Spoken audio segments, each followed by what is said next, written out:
अस्सलाम वालेकुम, आप देख रहे हैं नजम सेठी शो। मैं हूं उज़मा खान रूमी और मेरे साथ मौजूद नजम सेठी साहब। जी अस्सलाम वालेकुम। सेठी साहब, आपने कहा था शहबाज शरीफ साहब को चाहिए कि बड़ा कॉम्प्लेक्स माहौल बन रहा है, क्रिटिकल माहौल बन रहा है, तो ऐसी सूरत हाल में शहबाज शरीफ को जल्दी वापस आ जाना चाहिए, जितना जल्दी मुमकिन हो सके वो सारे दौरे ख़त्म करके वापस आ जाएं। लेकिन शहबाज शरीफ साहब जो है वो लंदन पहुँच गए हैं, तो क्या ख़बर है, क्या इस क्रिटिकल ये जो सिचुएशन है इससे इस सिलसिले में मुशावरत के लिए नवाज़ शरीफ साहब से मुशावरत के लिए वहाँ पर पहुँचे हैं कि इससे कैसे निपटा जाए, क्या मामला है? देखिए उसमें बात यह है कि मैंने कहा था कि यहाँ हालात एक दिलचस्प स्टेज पे पहुँच गए हैं। अगले 15 दिन बड़े इम्पॉर्टेंट हैं, सिग्निफिकेंट हैं और यहाँ कुछ डेवलपमेंट्स हो रही हैं, लॉन्ग मार्च है, ये है वो है, और भी चीज़ें बैकग्राउंड में हो रही हैं, तो इनको वापस आना चाहिए और आके काबू में लेना चाहिए। तो मेरा ख़्याल है इसी सिलसिले में वो लंदन चले गए हैं, बिकॉज सूरत हाल इस तरीके से बढ़ रही है आगे के मशावरत की ज़रूरत पड़ गई है नवाज़ शरीफ साहब के साथ।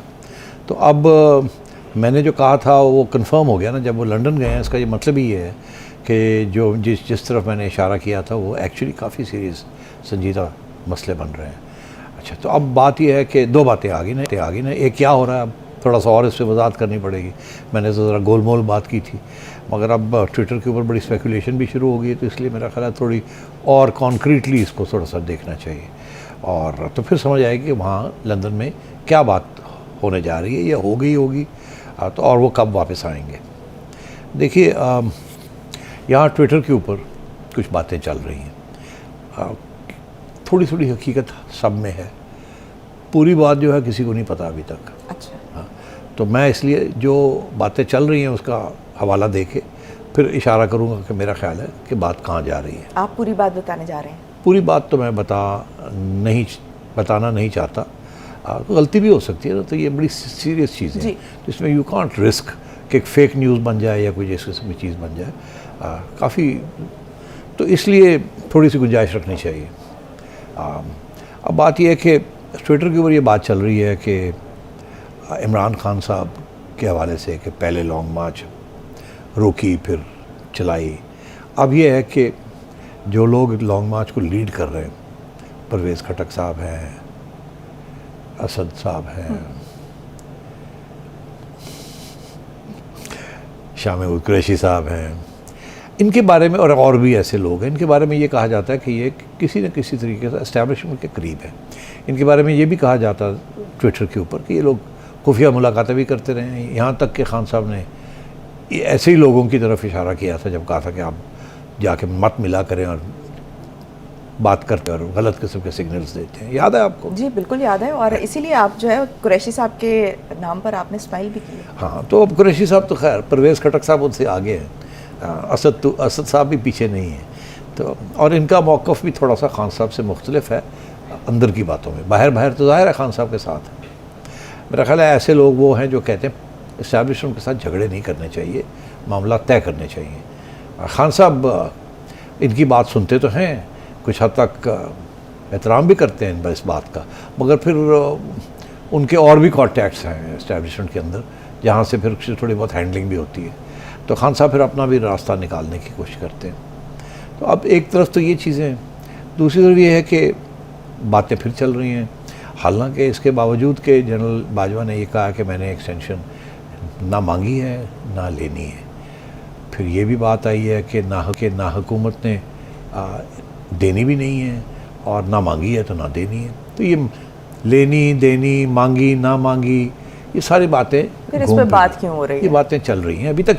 हालांकि बहुत दफ़ा ये कह दिया गया कि नहीं हमने नहीं एक्सटेंशन लेनी, मगर खान साहब के जो बातें हैं ना वहाँ से फिर ये नई बात शुरू होती है। खान साहब ने एक वक्त पिछले 10-15 दिन में एक इंटरव्यू में ये कहा कि मुझे कोई एतराज़ नहीं है अगर जनरल बाजवा जो हैं वो एक्सटेंशन ले लें और मार्च में इलेक्शन करा दें, नई हुकूमत आएगी अप्रैल में, तो फिर मैं जीतूँगा और फिर इनकी एक्सटेंशन ख़त्म हो जाएगी और मैं नया चीफ अपॉइंट करूँगा। ये उन्होंने वाज़ेह तौर पे कहा था कि मुझे इनफैक्ट अगर ऐसे हो जाए तो मुझे इतराज़ नहीं है कि आप एक्सटेंशन ले लें उस वक्त तक जब तक नया चीफ नहीं आता, मगर अभी इस हुकूमत को नया चीफ लगाने की इजाज़त ना दें। उन्होंने रास्ता दिखाने की कोशिश की। अभी हाल ही में खान साहब ने कल मेरा ख्याल है पूछा किसी ने एक जर्नलिस्ट टीम को उन्होंने अपने घर में जमान पार्क में बुलाया और वहाँ सवाल ये पूछा गया कि फिर नई आर्मी चीफ़ की मुकर्ररी के बारे में या नॉमिनेशन के बारे में आपके कोई, उन्होंने कहा नहीं मेरा कोई फेवरेट नहीं है, ये गवर्नमेंट जिसको चाहे लगा दे।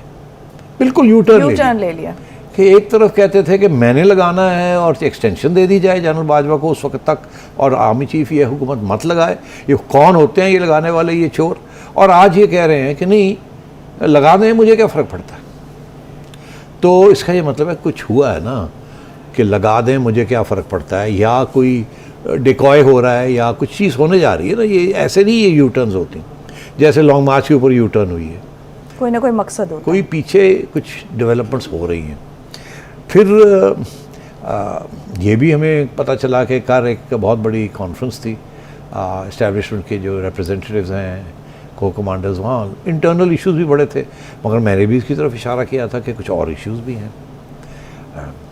अब क्या वहाँ बात हुई, मैंने कहा था कि मुझे खबर तो होगी मेरे पास, मगर मुनासिब नहीं है कि मैं किसी डिटेल में जाऊँ, again for the same reasons, sensitive issues हैं। पता नहीं हम मेरे साथ जो बात पहुंची है वो सही भी है या नहीं है, और मैं बड़ी कॉन्फिडेंस के साथ कह दूँ ये हुआ, तो ये मुनासिब नहीं होता।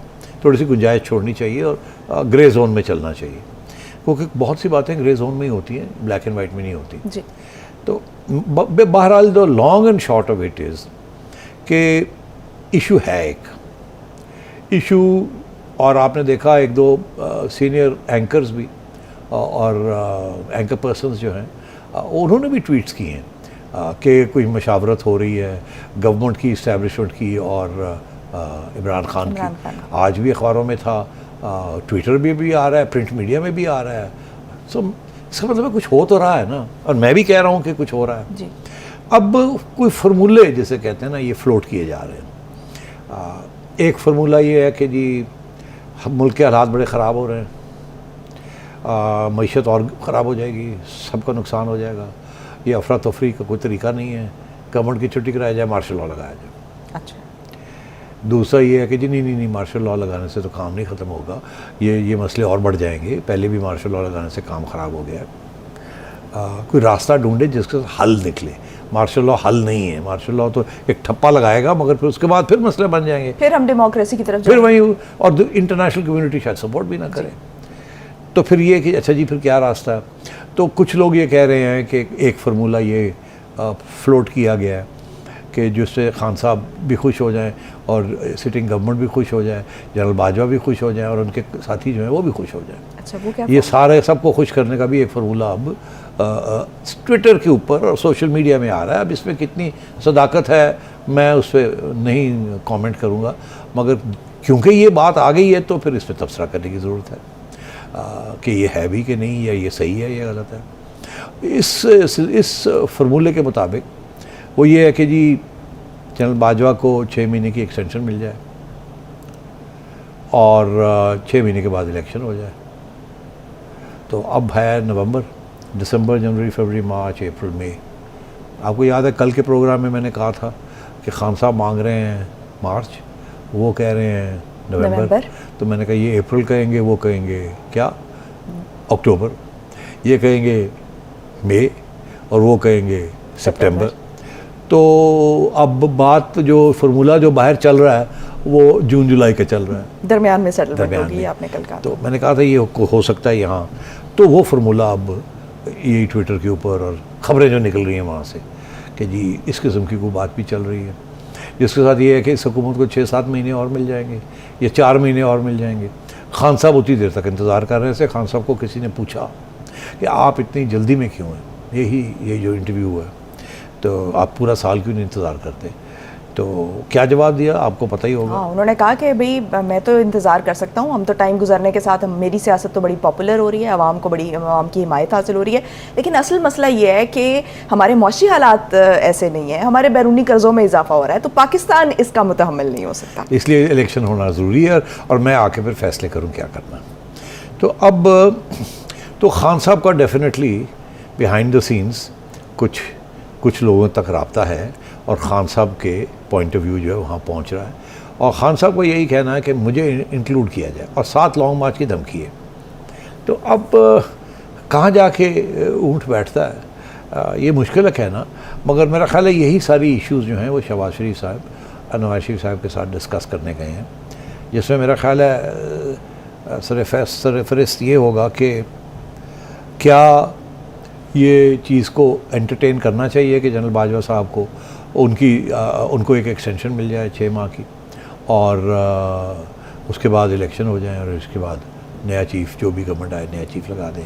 तो और अगर हालात जो हैं वो इससे थोड़े सेटल होते हैं तो फिर इसमें क्या हर्ज है? और अगर इसके साथ इमरान खान पीछे हट जाता है, लॉन्ग मार्च नहीं होती, लड़ाई झगड़े नहीं होते, तो क्या ये इसको हम कंसिडर कर सकते हैं? सिचुएशन डिफ्यूज़ हो जाएगी। सिचुएशन डिफ्यूज़ हो जाएगी। एक तरफ ये, दूसरी तरफ ये है कि नहीं, अब हमें कानून हमारे साथ है, आइन हमारे साथ है, हमने पहले ही फैसला कर लिया था और जनरल साहब ने भी फैसला कर लिया था कि इलेक्शन नहीं, कि हमने एक्सटेंशन नहीं लेनी, तो कोई मसला नहीं है। 26-27 तारीख को हम नया आर्मी चीफ अपॉइंट कर देंगे और हस्बे मामूल काम चलेगा। और खान साहब अगर बाज नहीं आते तो फिर पूरा हमारे पास डेमोक्रेटिक राइट है कि हम ठापे लगाएं, ऐसी भी कोई बात नहीं है। उसकी वजह यह है कि आपने देखा कि अब एक नोटिफिकेशन आया है इंटीरियर मिनिस्ट्री से, उन्होंने ये कहा कि उन्होंने आइन के कुछ हवालों, कुछ क्लॉजेस का हवाला दिया है और कहा है कि हम ये भी लगा देंगे, ये भी लगा देंगे, ये भी लगा देंगे। और उनकी जो इशारा है, ये जो आज और कल में जो ट्रैफिक लाइट्स के ऊपर ट्रैफिक को रोका जा रहा है और क्रॉस पाकिस्तान 100-100, 200 लोग आके और 3-3, 4-4 घंटे के लिए डिस्ट्रप्शन कर रहे हैं हर जगह पे। ये भी कह रहे हैं ना कि एहतजाज के पीछे जो है वो पुरतशद्दुद वाक़यात हो रहे हैं। ठीक है ना, तो ये इसको रोकने के लिए तो ये तो 200, 100, 200 लोग हैं, तो इनको तो मुश्किल नहीं है।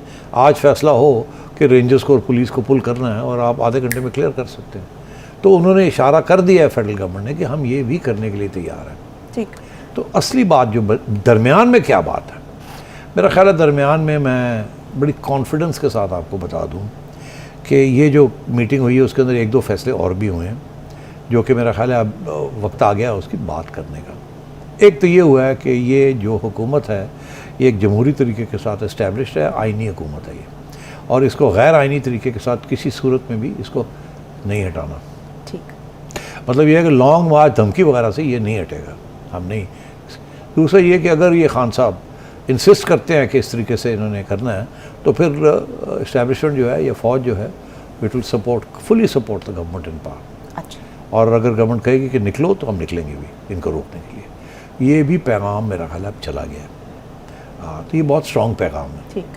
मगर साथ साथ मेरा ख्याल है गवर्नमेंट के ऊपर भी कुछ प्रेशर है कि कोई और रास्ता ढूंढें। हम खून खराबा हम भी नहीं चाहते, हम खड़े हैं आपके साथ, मगर कोई रास्ता ढूंढें जिसके साथ खान साहब को पीछे हटा लिया जाए। तो इस वक्त इस किस्म की बातें चल रही हैं जिसकी वजह से ये फार्मूले पेश किए जा रहे हैं। कोई इधर से लेके आ रहा है, कोई उधर से लेके डायरेक्ट बराह रास्त लंदन लेके जा रहा है, और हर किस्म के इसमें मोरे चल रहे हैं और बहुत सी डिसइंफॉर्मेशन भी चल रही है। खान साहब की पीटीआई की तरफ से बहुत से व्हाट्सएप के ऊपर मैसेजेस और एनालिसिस किए जा रहे हैं कि जी सिर्फ election is the only answer, और फ़ौज में डिवीज़न हो गई है और जनरल बाजवा को एक्सटेंशन देनी पड़ेगी और दी जा रही है, और खान साहब का फार्मूला जो है वो कामयाब हो रहा है और वही होगा। तो सेठी साहब, इस सारी प्रोसेस में, इन सारी सजेशंस में, मुशावरत में जो दीगर जमातें हैं जैसे पीपल्स पार्टी है, वो भी तो स्टेक होल्डर तो है, पीडीएम है इस वक्त गवर्नमेंट में, नून लीग के साथ ही ये तमाम मुशावरत हो रही है, या जो दीगर पार्टीज़ हैं उनके साथ भी, उनके लोग भी इसमें शामिल हैं? आपने देखा, आपने सही कहा कि वो बिल्कुल चुप है, पब्लिक में वो बिल्कुल कोई कमेंट नहीं हो रहा। इस वक्त जो कमेंट्री हो रही है एक सोशल मीडिया पे हो रही है, और वो भी पीटीआई वाले कर रहे हैं ज़्यादातर, और राना सनाउल्लाह बोल रहे हैं। प्राइम मिनिस्टर ने इन हालात के ऊपर कोई ख़ास बात नहीं की, वो तो ख़त लिख रहे हैं सुप्रीम कोर्ट को, कभी इधर लिख रहे हैं, कभी उधर लिख रहे हैं, और दुनिया के दौरे कर रहे हैं। तो राना साहब जो हैं इज़ द फोकल पर्सन, और राना साहब जो हैं वो इस्टेब्लिशमेंट के साथ भी इन टच हैं। ज़ाहिर है क्योंकि अगर पैरामिलिट्री फोर्सेस की ज़रूरत पड़ेगी सिक्योरिटी की, तो राना साहब को तलब करनी पड़ेंगी वो, तो इसलिए he is constantly in touch with his counter parts. तो मैं ये समझता हूँ कि अगले 8-10 दिन के अंदर अंदर कुछ फैसले हो जाएंगे कि इस सारे मामले को किस तरीके से पुरअमन तरीके से इसको हल करना है। और अगर खान साहब मानते हैं तो बड़ी अच्छी बात है, नहीं मानते तो फिर देखा जाएगा हम क्या करते हैं। मगर साथ साथ जाहिर है कि अगर खान साहब ने ज़्यादा प्रेशर डाला तो फिर हुकूमत को एक्शन तो लेना पड़ेगा। और अगर हुकूमत बिल्कुल इनफ्लेक्सिबल है कि नहीं हमने तो नवंबर में इलेक्शन करानी है और उससे पहले सवाल ही पैदा नहीं होता, ना ही हमने एक्सटेंशन देनी है और हमने अब नया चीफ भी हमने लगाना है और देखा जाएगा फिर क्या होता है क्या नहीं होता, और अगर किसी ने मार्शल लॉ लगाना तो लगा के देख लें, फिर हम बैठे हुए हैं यहाँ। तो मैं समझता हूँ इस मौक़िफ़ के अंदर पीडीएम यूनाइटेड है। अब आपका सवाल का जवाब, इसमें पीडीएम यूनाइटेड है कि हम आईनी हुकूमत हैं, हम नहीं जाएंगे कहीं भी। किसी ने हमें निकालना है तो आए बंदूक रखें और निकालने की कोशिश करें, हम नहीं जाएंगे, हम बैठे हैं कानूनी तौर पे। और अगर आपने इतनी बड़ी रिस्क लेनी है तो फिर ले लें, क्योंकि ये कोई आसान काम नहीं है। क्योंकि इसके अंदर मैं समझता हूँ कि अगर कोई ऐसी सोच भी है कहीं तो ये नहीं है कि वो एक यूनाइटेड सोच है, उसके अंदर भी बड़ी डिविजन्स हैं और शायद ये चीज़ चलेगी नहीं। तो इसलिए आई थिंक कन्फ्यूजन है, टेंशन है, मगर ये अगले 15 दिन भी गुजर जाएंगे और शायद कोई हल निकल आए। और सेठी साहब एक दौरा भी होने जा रहा है, ठीक, और एक दौरा भी होने जा रहा है 21 नवंबर को, उसके बारे में भी कुछ रूमर्स चल रही हैं और वो तैनाती के साथ इसको जोड़ा जा रहा है, उसके बारे में सवाल है मेरे जहन में। एक ब्रेक पर जाएंगे और ब्रेक से वापस आकर इसी सवाल का जवाब लेंगे। Stay tuned.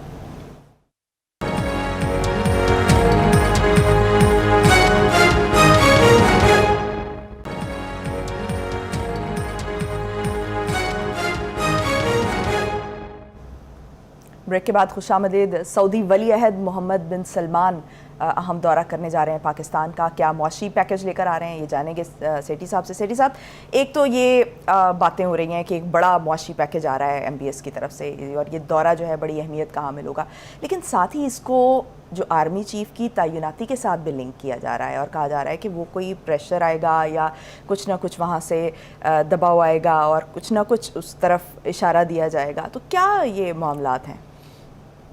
उसमें अगर सऊदी अरेबिया से कोई प्रेशर आता ये कि जी बैनुल बाजवा को एक्सटेंशन दी जाए, तो वो पाकिस्तान आके नहीं कहा जाता, वो फिर वहीं से कन्वे हो जाता है प्राइम मिनिस्टर साहब को कि हम समझते हैं कि ये बेहतर है, मगर इतनी डायरेक्ट बात कभी भी नहीं होती। ओके, ऐसे डिप्लोमेटिक रिलेशंस नहीं कंडक्ट होते कि MBS शहबाज शरीफ साहब वगैरह के और पाजी ज़रा और चीफ्स ने ज़रा एक्सटेंशन दे दो, ऐसे नहीं होता। दूसरी बात जो नहीं होती वो ये नहीं होती कि एक MBS जैसा शख्स, इतनी जिसकी अहमियत है, वो पाकिस्तान का दौरा उस वक्त करे जिस वक्त यहाँ अफरा तफरी हो, जिस वक्त यहाँ कन्फ्यूजन हो, अफरा तफरी हो। दो वजह होती हैं इसकी। एक तो ये कि जाहिर है कि जिनके साथ वो बात करने आ रहे होते हैं, अगर वो अफरा तफरी का शिकार हैं तो उनके साथ बात क्या होगी। दूसरी ये कि अफरा तफरी के दौर में जो शख्स आएगा, कल को कोई फ़ैसले यहाँ हो जाते हैं तो लोग कहेंगे इनकी वजह से ये फ़ैसला हुआ है या हुआ या नहीं हुआ। और ये प्रेशर, फ़ॉरेन प्रेशर था, येस और नो, नेगेटिव और पॉजिटिव। इशारा ये होगा कि जी वो MBS आया सी, उन्हें क्या एक्सटेंशन दे दो, या MBS आया सी, उन्हें कहते बिल्कुल नहीं देनी। तो अगेन फॉर दीज रीजंस वो कभी भी नहीं आएंगे 21 तारीख को, अगर यहाँ उस किस्म के हालात हुए जो कि उनको पसंद नहीं होंगे, कि उसमें उनकी तरफ कोई इशारा ना हो जाए या ये ना हो जाए कि जी उनकी इंटरफेरेंस हुई है इन पाकिस्तान अफेयर्स। तो अगर ये दौरा मुलतवी हो जाता है तो फिर आप समझिएगा कि यहाँ सऊदीज़ का ये ख्याल है यहाँ अफरा तफरी होने वाली है या हो रही है, और शायद उनको नहीं आना चाहिए।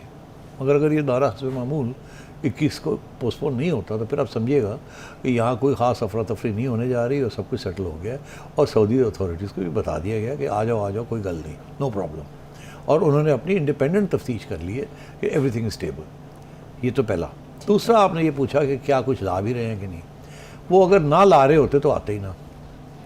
पिछली दफ़ा भी जब वो आए थे तो उन्होंने आके वादा किया था कि ग्वादर के अंदर वो $10 अरब की इन्वेस्टमेंट करना चाहते हैं, और उसके अलावा भी उन्होंने कुछ आपको सिक्योरिटी डिपॉजिट्स दी थी $2-3 अरब की अपने स्टेट बैंक के लिए, आपको रिजर्व्स को करने के लिए, और ऑयल पेमेंट्स जो थी उसको डिफ़र्ड पेमेंट से ये मुराद है कि कल पैसे देने हैं, कल ना दीजिएगा परसों दे दीजिएगा, तो आपको उधार पे उधार के तौर।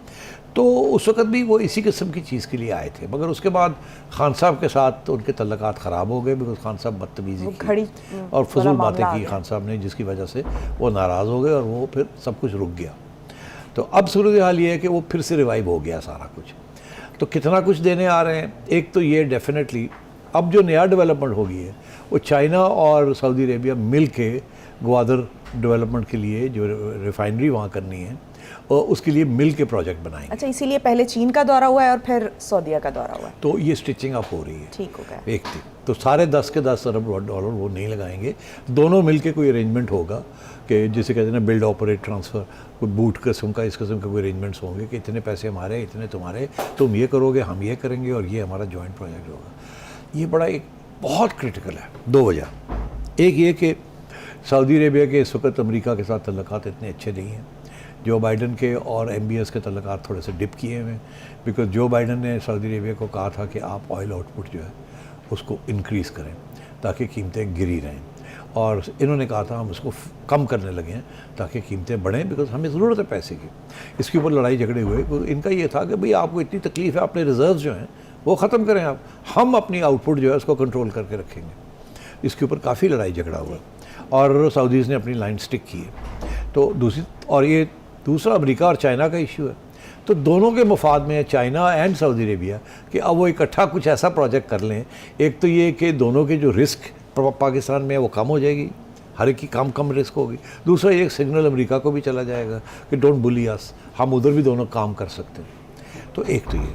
दूसरा जो वो करने आ रहे हैं वो आपको कोई 4 अरब डॉलर आपको दे 3 से 4 अरब डॉलर आपको दे रहे हैं आपकी रिज़र्व्स के लिए, जिसमें से 2-3 वो अरब डॉलर हैं जो आपने वापस करने थे, और जो आप वो कह रहे हैं वापस मत कीजिएगा, रख लें, और उसके ऊपर शायद एक और अरब डॉलर दे दें आपको।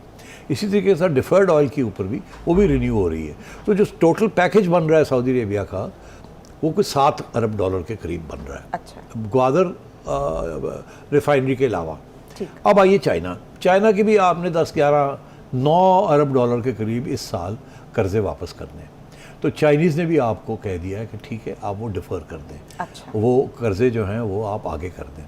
इसी तरीके के साथ उन्होंने भी आपको 1-2 अरब डॉलर्स दिए हुए स्टेट बैंक के लिए। उन्होंने वो फैसला किया कि वो भी 1-आध और अरब बढ़ा देंगे। तो ये दोनों का मिला के कोई 17 अरब डॉलर का फ़ायदा पाकिस्तान को होने जा रहा है, रिजर्व्स के अंदर, डिफर्ड पेमेंट्स के अंदर और डेट रीपेमेंट के अंदर एंड सो ऑन। तो ये बहुत बड़ी डेवलपमेंट है पाकिस्तान के लिए कि दोनों सऊदी अरेबिया और चाइना आपको कोई 17 अरब डॉलर के करीब आपको दे रहे हैं, जिसमें से कुछ आपके रिजर्व्स में चले जाएंगे और कुछ जो है वो आपके जो आपने कर्जे देने हैं वो वापस हो जाएंगे।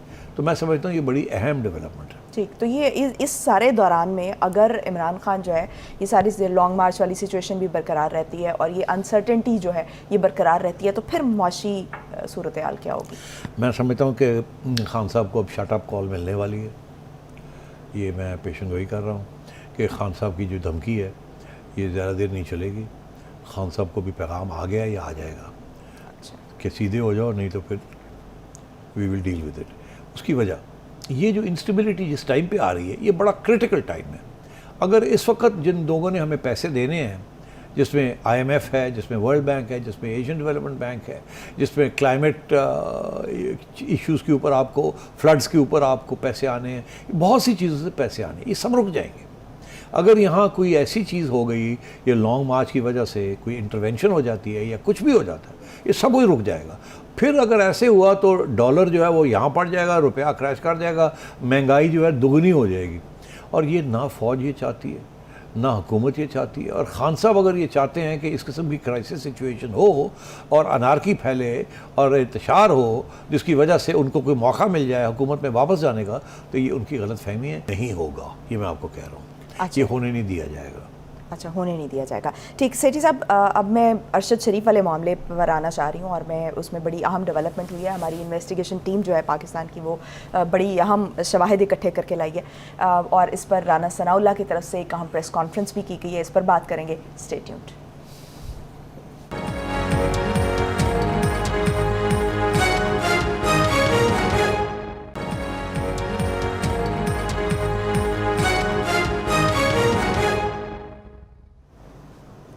ब्रेक के बाद खुशामदीद। सेठी साहब, सबसे पहले तो मैं अरशद शरीफ वाला जो मामला है उसको मैं डिस्कस करना चाहूँगी, क्योंकि राना सनाउल्लाह ने बड़ा क्लियरली कह दिया कि ये टारगेट किलिंग है और जो हमारी इन्वेस्टिगेशन टीम है वो बहुत सारे सबूत इकट्ठे करके लाई है।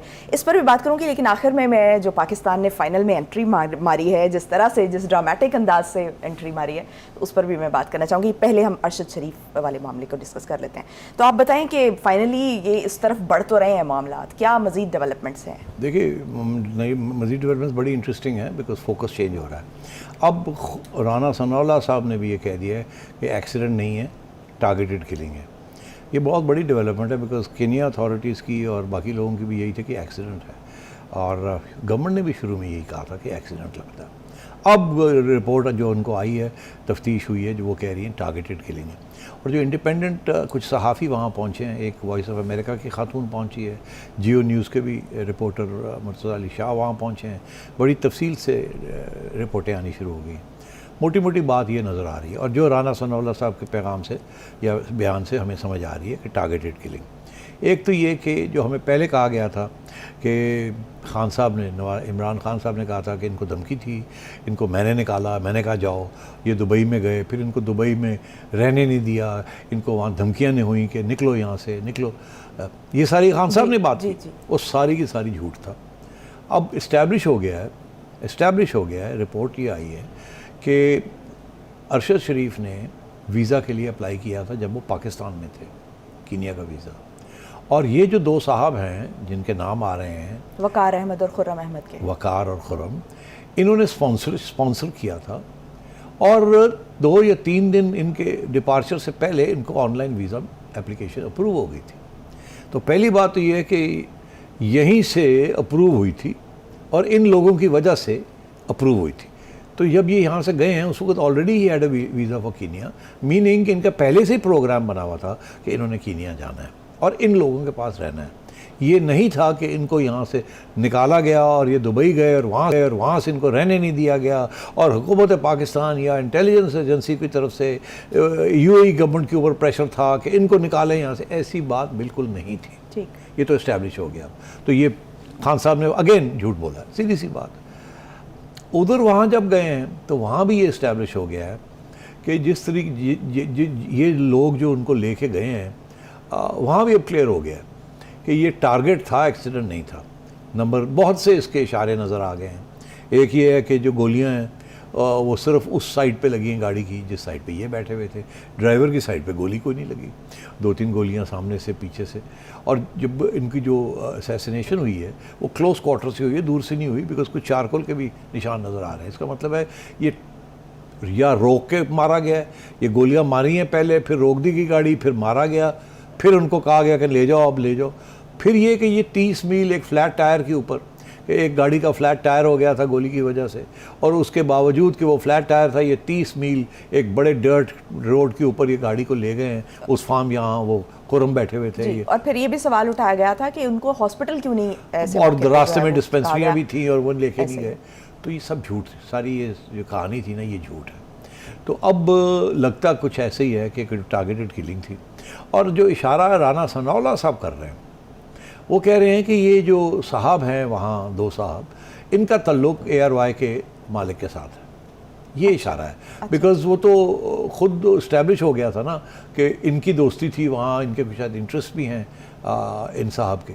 और तो अब इंस्टेड ऑफ कि किसी एजेंसी के ऊपर कोई शक शुबात हो, अब वो फोकस जो है वो 2 साहब और ARY वाले साहब, उनकी तरफ फोकस शिफ्ट हो रहा है। और उनके लैपटॉप और कुछ चीज़ें भी गायब हैं, वो भी, और उनके लैपटॉप, उनका फ़ोन, सब कुछ है। गायब है। और केनिया की पुलिस भी जो है वो भी नहीं बता रही। अब इसमें बहुत सी स्पेकुलेशन होगी, क्या बात थी कि इनको फिर किसने असैसिनेट किया और क्यों किया। और अगर तल्लकात हुकूमत और एजेंसियों की तरफ नहीं है इशारा, तो फिर किसकी तरफ है? वो क्या चीज़ थी जो इनके पास थी जिससे इनको ख़तरा हो रहा था इन ऐसे लोगों को जिनके करीब थे, जिनकी वजह से वो वहाँ पहुँचे, जिनके पास वो रहे, एंड सो ऑन। अभी भी वो तो ये चीज़ अब चलेगी। मेरा अपना ये ख्याल है कि ये कुछ ना कुछ हमें पता चल जाएगा इवेंचुअली हुआ क्या है या क्या नहीं हुआ। और इशारा जो है मेरा वो ये है कि ये आपका हुकूमत की तरफ या एजेंसियों की तरफ नहीं होगा, ये कहीं और ही होगा। मगर पता नहीं कितनी कॉम्प्लिकेटेड गेम ये निकलेगी कि हो क्या रहा था, वो क्या रिसर्च कर रहे थे, उनको क्या पता चला, क्या नहीं पता चला, कौन इसमें इन्वॉल्व था। तो ये अभी थोड़ा सा ये वक्त लगेगा, मगर हर रोज़ नई ना कोई नया बयानिया निकलेगा इसके अंदर। वो जो पुराना बयानिया था आउट, क्या एक्सीडेंट, वो नहीं था। ठीक हो गया। अच्छा, अब जाते जाते मैं मैच को ना डिस्कस करूं तो ये ज़्यादती होगी। बड़े ड्रामेटिक अंदाज में हमने देखा कि पाकिस्तान जो है वो उसने सेमीफाइनल में एंट्री मारी और फिर अब फाइनल में जो पहुंच गया। और पहले तो ये कि आज का मैच आपको कैसा लगा, दूसरा ये कि फाइनल में किसको देखते हैं, इंग्लैंड को या भारत को पाकिस्तान के? 2 मिनट के अंदर देखें, ये जब आज मैच शुरू हुआ ना, तो जिस तरीके से न्यूजीलैंड खेल रहा था, तो मैंने देख रहा था, तो मैंने कहा ये न्यूजीलैंड आज ये नहीं जीत सकेगा।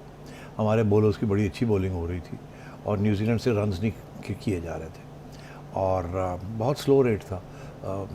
वो जो शुरू के ओवर्स होते हैं जहाँ 10 का एवरेज होना चाहिए पहले 6 ओवर्स में, वहाँ तो 5-6 का एवरेज आ रहा था। और विकटें भी एक आध उनकी गिरनी शुरू हो गई थी। तो मुझे लग ये रहा था कि ये 150 तक मुश्किल से पहुँचेंगे। उस वक्त यही हम आपस में बैठे हुए थे, तो यही पेशन हुई हो रही। मैंने ये कहा था कि अपने दोस्तों के अंदर, मैंने कहा इनको 170 चाहिए पाकिस्तान के साथ मैच डालने के लिए, और लगता ऐसे है कि ये अब 150 पे नहीं पहुँचेंगे। तो गालबन वैसे ही हुआ। फिर उसके बाद जब शुरू हुआ तो उस वक्त भी हम बैठे हुए थे, तो हमारी आपस में यही बात थी कि अगर तो बाबर आजम और हमारा ओपनिंग पेयर चल गया तो मसला ही कोई नहीं, फिर हम जीत जाएंगे, कोई इतना बड़ा टारगेट नहीं है।